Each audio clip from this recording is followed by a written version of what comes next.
So now, Tomas, I will come back to you now that you have a great experience in the press shop, probably far more than any one of us.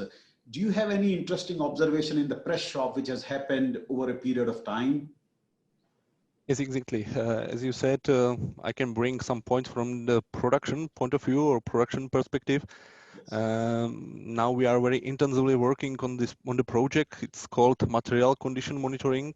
Mhm. I would say this project brings the regular breakthrough in the input of the material inspection. So in the future, the material itself will communicate directly to its presses and will adjust the optimal process parameters. So I would say from my perspective, it's very fascinating because it's, let's say, the new attitude to material and its production.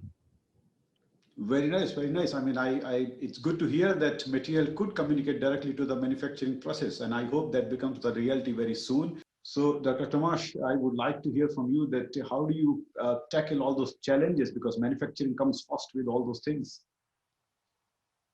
Yes, that's right. Production is mainly under the pressure of the regarding the weight production, the reduction of the weight of the car bodies, Mhm. and of course the increasing of the capacity of the production lines and production itself.